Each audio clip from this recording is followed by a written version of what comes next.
नहीं, बिहार की राजनीतिक घटनाक्रम को कोई विशेष नजरिए से देखने की जरूरत नहीं है।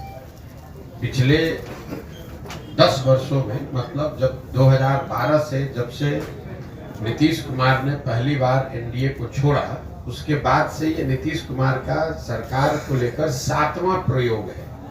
ये बहुत कम पत्रकारों ने इस पर ध्यान दिया है। आपको ऐसा लग रहा है कि नीतीश कुमार पहले एनडीए के साथ थे, फिर महागठबंधन में गए, फिर अभी एनडीए में आए हैं। ये तीन ही बात नहीं। 2012 से लेकर 2023 के बीच में 10 वर्ष में नीतीश कुमार का ये 7वां सरकार को लेकर प्रयोग है। मैं आपके याददाश्त के लिए गिनवा देता हूँ। 2012-13 में नीतीश कुमार ने, जब प्रधानमंत्री के तौर पर नरेंद्र मोदी का चेहरा घोषित किया गया, उस समय एनडीए की सरकार चल रही थी, तो नीतीश कुमार ने उस गठबंधन को तोड़ा और माइनॉरिटी की सरकार चलाई। वो पहला प्रयोग था। दूसरा, जब लोकसभा चुनाव में 2014 में चुनाव उनका दल हार गया, उन्होंने पद को छोड़कर मांझी जी को बना दिया, पीछे से सरकार चलाने की कोशिश की। वो दूसरा प्रयोग हुआ। फिर 8 महीने के बाद मांझी जी को हटाकर खुद मुख्यमंत्री फरवरी 2015 में बने। वो तीसरा प्रयोग हुआ। फिर नवंबर 2015 में महागठबंधन के साथ सरकार बनाए। ये चौथा प्रयोग था। फिर 2017 में महागठबंधन को छोड़कर भाजपा के साथ गए। वो 5वां प्रयोग हुआ। फिर भाजपा को छोड़कर महागठबंधन में पिछले 2021 अगस्त में भागे। वो 6वां प्रयोग है। और अभी फिर वापस से भाजपा में गए हैं। ये 7वां प्रयोग है। ये आपके ध्यान में इसलिए दे रहा हूं कि लोगों को ऐसा लगता है कि भाई यही नीतीश कुमार हैं, पहले तो सरकार ठीक ही चला रहे थे, लोग इनको सुशासन बाबू समझते थे। नीतीश कुमार वही हैं, लेकिन ये जो राजनीतिक अस्थिरता का माहौल शुरू हुआ है, 10 वर्ष में ये 7वीं सरकार है। आपके हमारे लिए खबर ये है कि मुख्यमंत्री आरजेडी के साथ है कि भाजपा के साथ है, लेकिन आप इसको समझिए, जब सरकार का मुखिया बदलता है तो सारी नीतियां भी बदलती हैं, सारे अफसर भी बदलते हैं, पूरी सरकार की प्राथमिकता भी बदलती है। और उसका खामियाजा ये होता है कि जब तक नई व्यवस्था नीचे सेटल हुई, तब तक नीतीश कुमार नया प्रयोग कर दिए। तो इनके बार बार ये पलटने से बिहार की जनता का कितना नुकसान हो रहा है, इसका आपको अंदाजा नहीं है।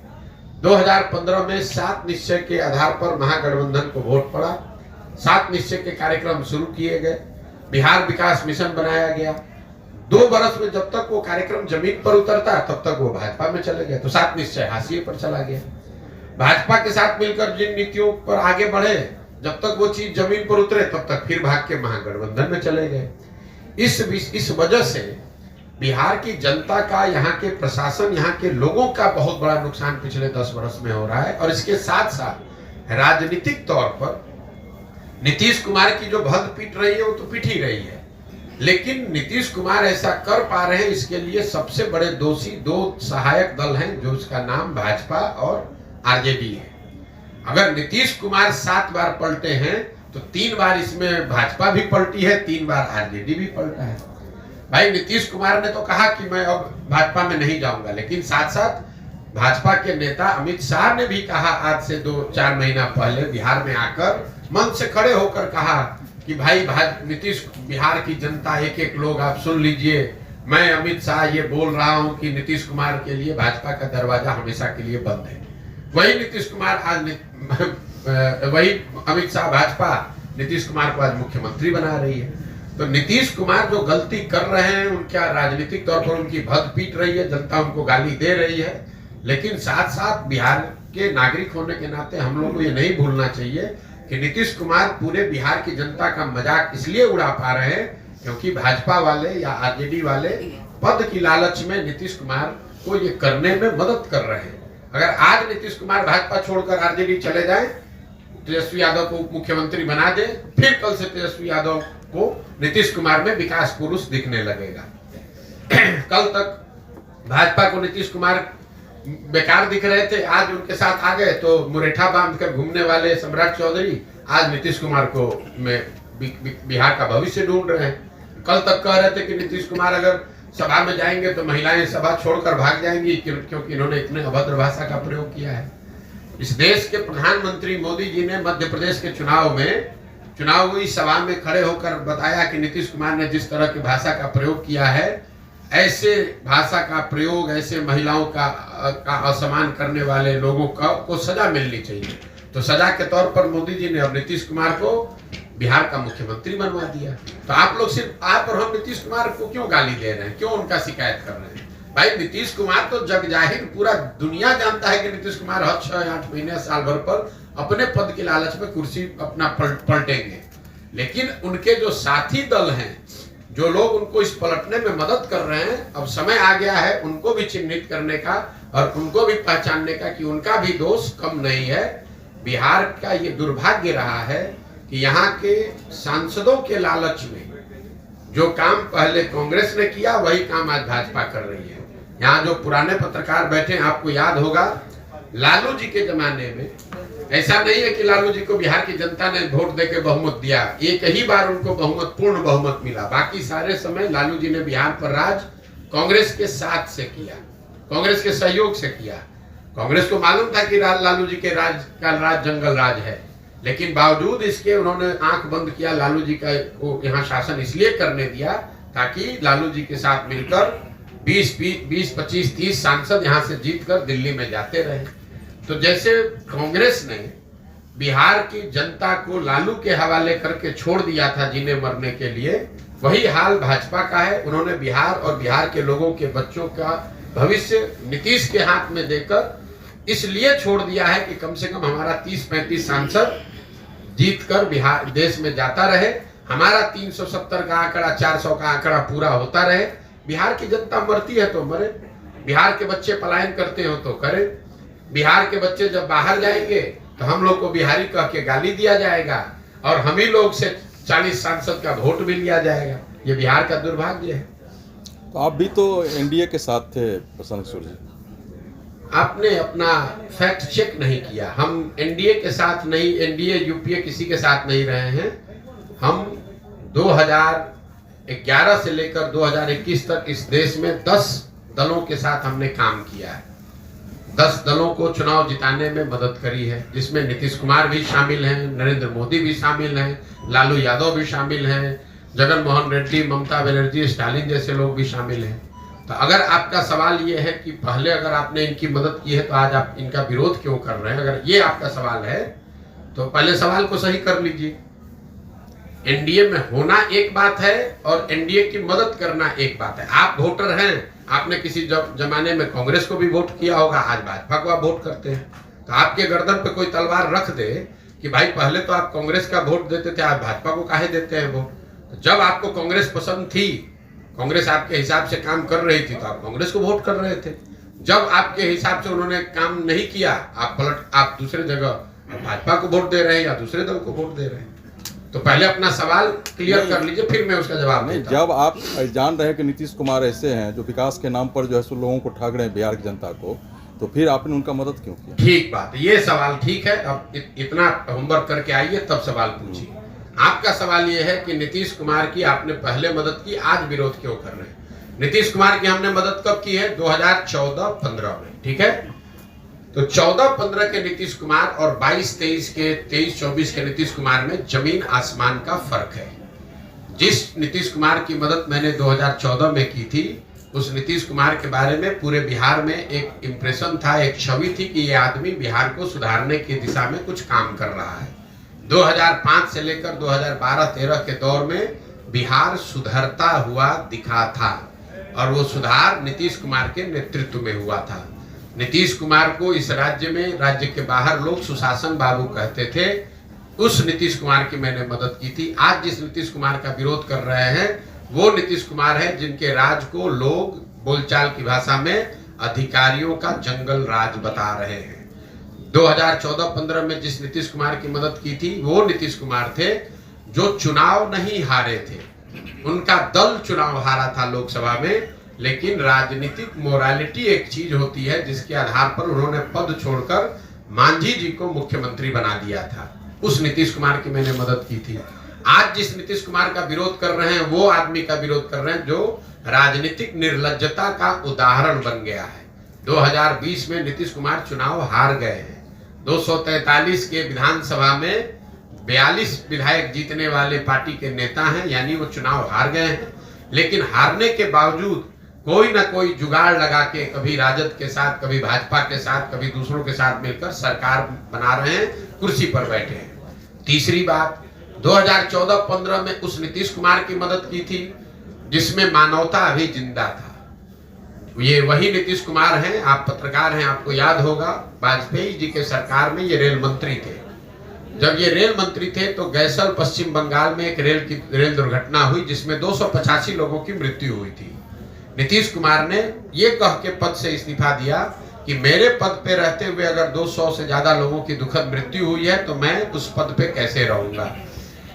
उस नीतीश कुमार का साथ दिया था मैंने, जिस नीतीश कुमार का आज विरोध कर रहे हैं, ये वो नीतीश कुमार हैं जो कोरोना काल में हजारों लोगों की दुखद मृत्यु हो गई, पूरे देश पर संकट आया, लेकिन जितना संकट बिहार के लोगों पर आया उतना किसी पर नहीं आया। लाखों बच्चे बिहार के रोड पर मारे मारे फिर रहे थे और ये आदमी महीनों तक अपने घर से बाहर नहीं निकले। तो प्रशासक के तौर पर, राजनेता के तौर पर और मानवता के तौर पर, तीनों ही आधार पर 14-15 के नीतीश कुमार और 22-23 के नीतीश कुमार में जमीन आसमान का फर्क है। इसीलिए उस समय उनका साथ दिया था और आज उनका विरोध कर रहे हैं। और एक अंतिम बात, लोकतंत्र में चुनाव 5 वर्ष पर क्यों होता है? लोकतंत्र में चुनाव 5 वर्ष का नियम क्यों है? 10 वर्ष पर भी हो सकता था, 2 वर्ष में भी हो सकता था, क्यों 5 वर्ष पर होता है? 5 वर्ष पर लोकतंत्र में चुनाव इसलिए होता है कि आपको ये बताया जाता है संविधान से कि जिस नेता पर, जिस दल, जिस विचारधारा पर, जिसके कार्यक्रमों पर भी आपका भरोसा है, यकीन है, आप उसके साथ खड़े होइए, उसकी मदद कीजिए, उसको वोट दीजिए। लेकिन वो वोट और भरोसा 5 वर्ष के लिए है, जीवन भर की बंधुआ मजदूरी नहीं है। अगर आपकी बात हम मान लें तो वोटर होने के नाते आपने एक बार मोदी जी को वोट दे दिया, अब मोदी जी काम करे या न करे, जीवन भर उन्हीं को अगर आप वोट देते रहेंगे, उनके काम का समीक्षा आकलन करके अपना निर्णय नहीं बदलेंगे, तब तो आप और हम देश में लोकतंत्र ही खत्म कर देंगे। फिर 5 वर्ष पर चुनाव की जरूरत क्या है? एक बार आपने लालू जी को वोट दे दिया, एक बार नीतीश जी को वोट दे दिया, एक बार मोदी जी को वोट दे दिया, आप जीवन भर उन्हीं को राज करने दीजिए। तो आप लोकतंत्र को खत्म ना करें। ये संविधान आपको नागरिक होने के नाते ये जिम्मेवारी देता है कि अगर आपने किसी का साथ दिया और उस नेता ने, उस दल ने अगर उस हिसाब से काम नहीं किया, तो नागरिक होने के नाते आपकी ये जिम्मेवारी है कि जितने मजबूती से आपने उसका साथ दिया है उतनी ही मजबूती से उसका विरोध भी कीजिए। अच्छा सर, हमारा सवाल है, बिहार में कई पार्टियां, आपने जन स्वराज बनाया, आप बिहार को कैसे बदलना चाहते हैं?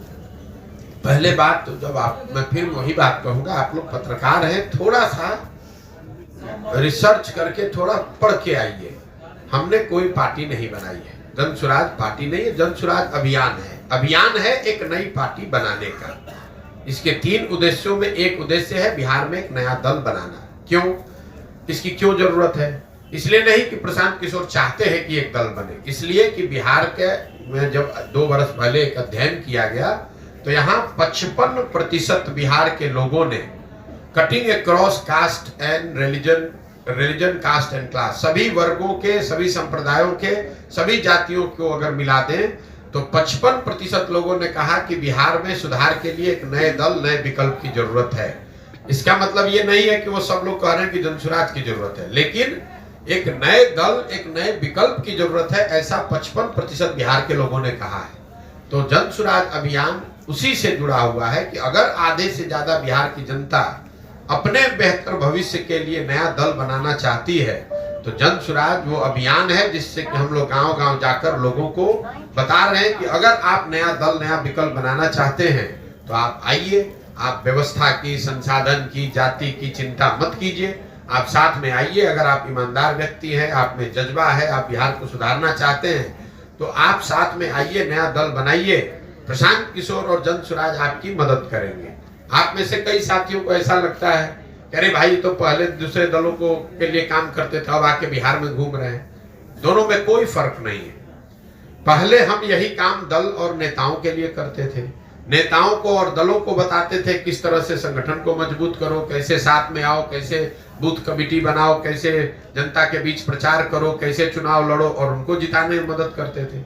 काम वही कर रहे हैं। अब दल और नेता के बजाय जनता को, बिहार की समाज को समझा रहे हैं कि कैसे आप एक साथ आकर दल बना सकते हैं, किसी भी समीकरण की चिंता किए बगैर उनको चुनाव जीत कर आ सकते हैं, और किस तरह का आपको संवाद करना चाहिए, कैसा प्रयास करना चाहिए। हमारी भूमिका कुम्हार की है। ये कोई दल नहीं है, दल के हम नेता नहीं है, ये अभियान है।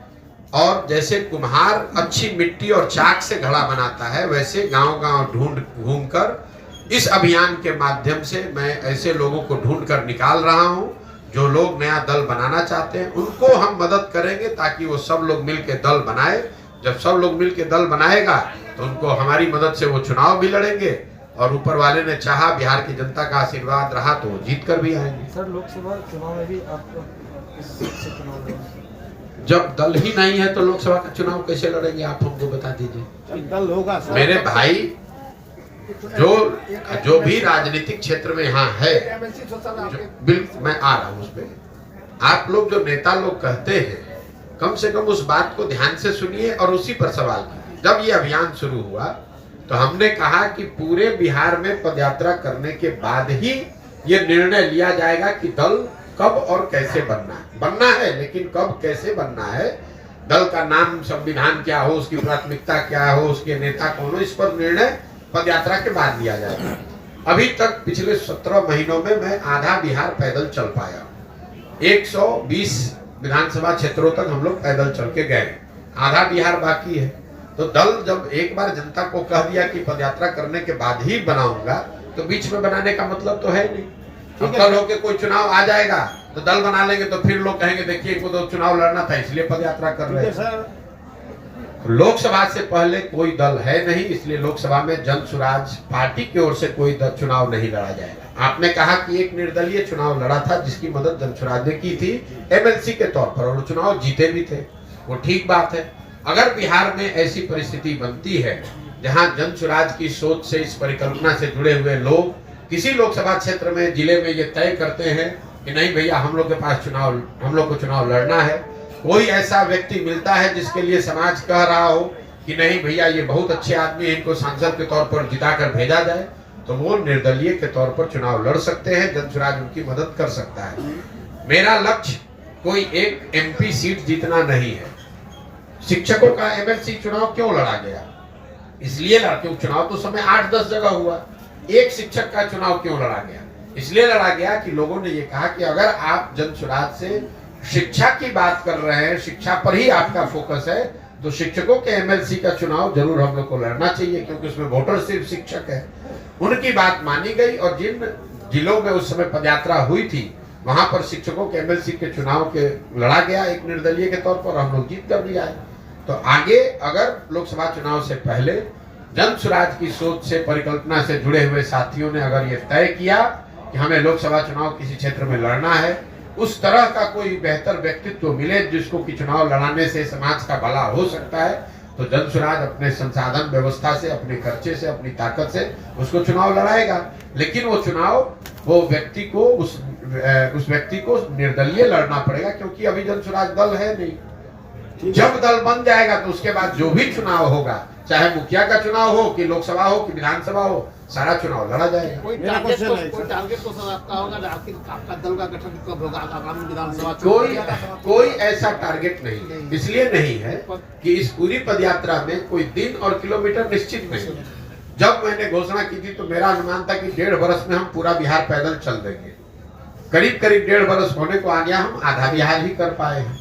लेकिन मेरे लिए जरूरी नहीं है कि जल्दी से पदयात्रा पूरी करें और दल बना दें। पदयात्रा के जो उद्देश्य हैं, बिहार को जमीन पर जाकर समझना, उन लोगों को ढूंढ कर निकालना जिसको समाज सही आदमी समझता है, उसमें जितना मैं सोच कर चला था उससे ज्यादा समय लग रहा है। लेकिन मैं करने के लिए वो कृत संकल्पित हूँ, चाहे उसमें 2 वर्ष लगे कि 6 वर्ष लगे, करेंगे वैसे ही करेंगे, इसको पूरी ईमानदारी और शुद्धता से।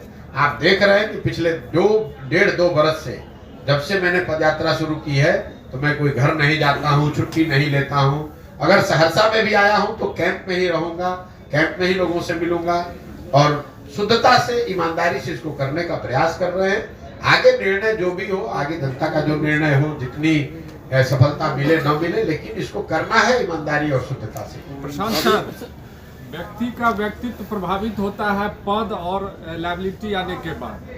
आप कैसे तय करेंगे कि आप जो अभियान चला रहे हैं उसमें आप सफल रहेंगे और अलग रहेंगे?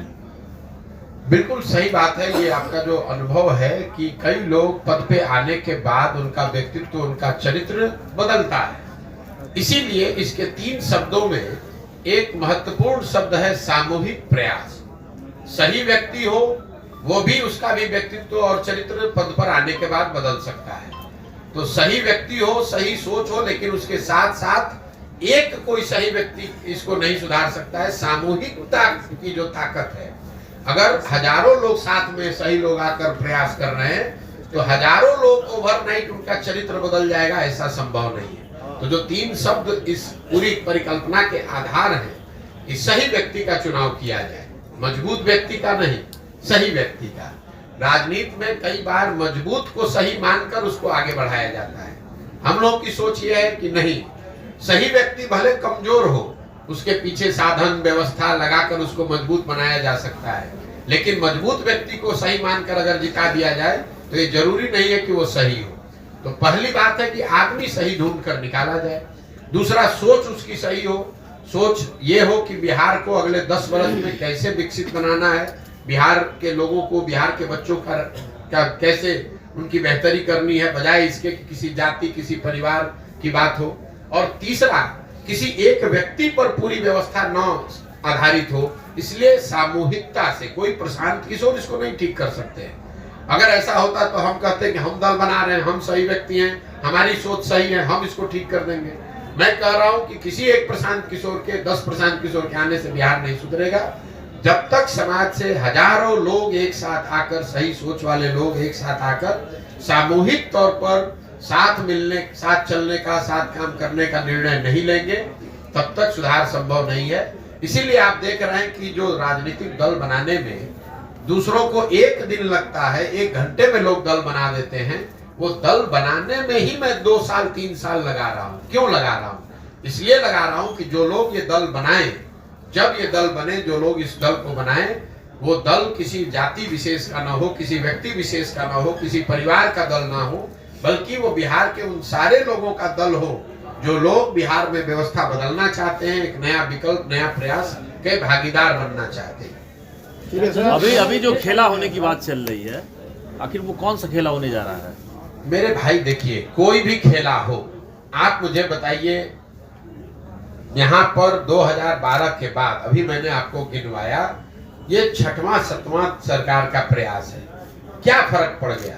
चाहे केंद्र में यूपीए की सरकार हो या केंद्र में अभी मोदी जी की सरकार है, बिहार में चाहे नीतीश कुमार महागठबंधन के साथ रहें, अकेले रहें या भाजपा के साथ रहें, बिहार में बच्चों के पढ़ाई की व्यवस्था तो हुई नहीं, बिहार में चीनी मिल तो चालू हुए नहीं, बिहार में लोगों को रोजगार मिला नहीं, पलायन थमा नहीं।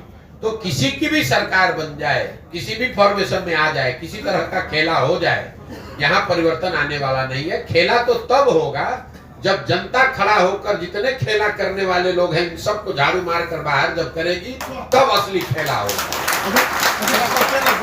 मेरा क्वेश्चन है, जनसुराज पार्टी या जनसुराज अगर कोई दल बनाती है, हम उसको सत्ता में लाते हैं, तो क्या वो बिहार को विकास के मार्ग पे ले जाएगा? आप जो बिहार को विकास के मार्ग पर बिहार के लोग ले जा सकते हैं, कोई पार्टी, कोई दल नहीं ले जा सकता है। तो अगर बिहार के, आपके सवाल का जवाब दे रहा हूं, बिहार के सही सोच रखने वाले लोग अगर एक साथ आकर राजनीतिक लोकतांत्रिक प्रयास करते हैं, उनके पास बिहार को सुधारने का एक सही जमीन से सोच समझकर बनाया गया प्लान हो, सही लोग हो, तो बिल्कुल बिहार को सुधारा जा सकता है।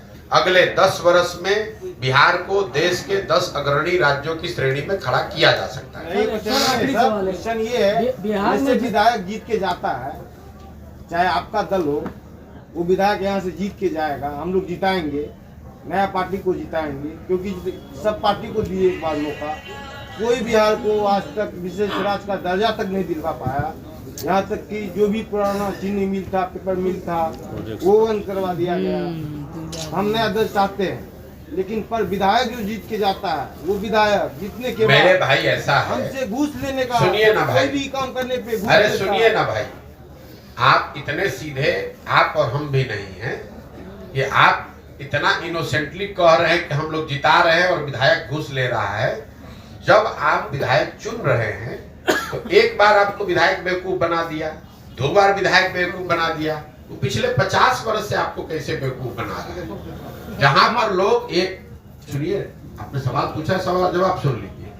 आप कह रहे हैं कि यहाँ पेपर मिल बंद है, पेपर मिल आपके यहाँ बंद है, पेपर मिल आज से तो बंद है नहीं, 50 साल से बंद है। उसके बाद भी वही सांसद, वही व्यक्ति, वही दल, वही व्यक्ति बार बार कैसे जीत कर आ रहा है? क्योंकि हमारे पास उसको- ऑप्शन नहीं है। बस ठीक है, तो ऑप्शन नहीं है तो वही नया विकल्प, नया ऑप्शन बनाने का प्रयास है, ताकि आपको मजबूरी में गलत लोगों को वोट न देना पड़े। आपको विधायक बेवकूफ नहीं बना रहा है, आप और हम या तो खुद से बेवकूफ बन रहे हैं जात के नाम पे, धर्म के नाम पर 500 रुपया के लालच में, या फिर मजबूरी में हमें बेवकूफ बनना पड़ रहा है। नहीं, अभी हमको ऑप्शन मिला है, एक नया ऑप्शन मिला है। बिहार में पूर्ण शराबबंदी कानून लागू है, कितना सफल है ये, इसको किस मैं- तरह देखते हैं? उन लोगों में से, कुछ लोगों में से हूँ जो राजनीतिक सामाजिक तौर पर पहले दिन से कह रहे हैं कि हम बिल्कुल शराबबंदी के विरोध में हैं। हमारा बस चले तो 48 घंटे में शराबबंदी को यहाँ से हटा देंगे। क्यों? इसके 3 वजह है। शराबबंदी के जरिए आज तक दुनिया में, सिर्फ बिहार और भारत में नहीं, पूरे दुनिया में कहीं इस बात का प्रमाण नहीं है कि शराबबंदी के जरिए किसी समाज का आर्थिक सामाजिक विकास हुआ है। इस दुनिया में कहीं ऐसा प्रमाण नहीं। अगर होता तो दुनिया में अग्रणी देश हैं जो स्कैंडिनेवियन कंट्री हैं, वेस्ट के यूरोपियन देश हैं, अमेरिकन देश हैं, उस सब जगह शराबबंदी लागू होता है। उन लोगों ने लागू क्यों नहीं किया? क्योंकि इस बात का कोई प्रमाण नहीं है। दूसरी बात, लोग ये बताते हैं कि गांधी जी ऐसा चाहते थे कि शराबबंदी लागू हो। बिल्कुल ये बात सिरे से खारिज करता हूं, गलत बात है, लोगों को भ्रम फैलाया जा रहा है। मैं पिछले 2 वर्ष से नीतीश कुमार को और उनके जो भी लोग भी शराबबंदी के पक्ष में है गांधी के नाम पर, मैंने उनको खुली चुनौती दे रखी है। अगर आप गांधी को पढ़ने का, समझने का दावा करते हैं तो मुझे एक पंक्ति गांधी जी का दिखा दीजिए, लिखा हुआ या बोला हुआ, जहां पर गांधी जी ने ये कहा कि सरकारों को शराबबंदी लागू करना चाहिए। गांधी जी ने ये नहीं कहा। गांधी जी ने शराब को लेकर, शराब न पीने को लेकर एक सामाजिक प्रयास की बात कही है कि शराब पीना बुरी बात है, नहीं पीना चाहिए, समाज को इस दिशा में प्रयास करना चाहिए। उन्होंने ये नहीं कहा कि सरकार को कानून बना देना चाहिए। इसका एक आपको उदाहरण दे रहा हूं। गांधी जी ने कहा कि सबको वेजिटेरियन होना चाहिए, अच्छी बात है, लेकिन कल होकर अगर सरकार ये कानून बना दे कि जो आदमी वेजिटेरियन नहीं है, शाकाहारी नहीं रहेगा, सबको जेल में डाल दिया जाएगा, क्योंकि गांधी जी ऐसा चाहते थे। ऐसा कभी हो सकता है? ये तो गांधी जी की बात, बताई हुई बात का डिस्टॉर्शन है। तीसरी बात, मान लीजिए कि एक बार को शराबबंदी आप लागू, कुछ उसका फायदा है भी, तो फायदा तो तब होगा जब आप शराबबंदी लागू कीजिएगा। जमीन पर बिहार में शराबबंदी तो लागू है नहीं। शराबबंदी के नाम पर शराब के दुकान बंद कर दिए गए, होम डिलीवरी चालू है। तो आप देख रहे हैं कि दुनिया भर में अमेज़न है, फ्लिपकार्ट है, आप घर से बैठे बैठे ऑर्डर करते हैं, सामान घर पे आ जाता है। तो मैं 2 वर्ष से कह रहा हूं कि जो बिहार में शराबबंदी है, ये नीतीश कुमार का अमेज़न फ्लिपकार्ट मॉडल है, जिसमें शराब का दुकान बंद है और होम डिलीवरी चालू है। अब इसका जरा आप नुकसान समझिए। बिहार जैसे गरीब राज्य में शराबबंदी के नाम पर जो ये फसाद खड़ा किया गया है, इसकी वजह से करीब करीब 20,000 करोड़ रुपया का हर साल का नुकसान हो रहा है बिहार की गरीब जनता का। और ये पैसा जा कहां रहा है? ये पैसा जा रहा है भ्रष्ट अफसरों के पास, शराब माफिया के पास, और यहाँ के गरीब जनता का पैसा लूटा जा रहा है। दूसरी बात, शराबबंदी होने से हर गांव में आप देखिए जितने लड़के हैं वो अवैध शराब के कारोबार में लग गए। उनके हाथ में कट्टा, उनके पास मोटरसाइकिल, 2-4 बोतल इधर से उधर किया, 2-4 हजार रुपया कमा लिया।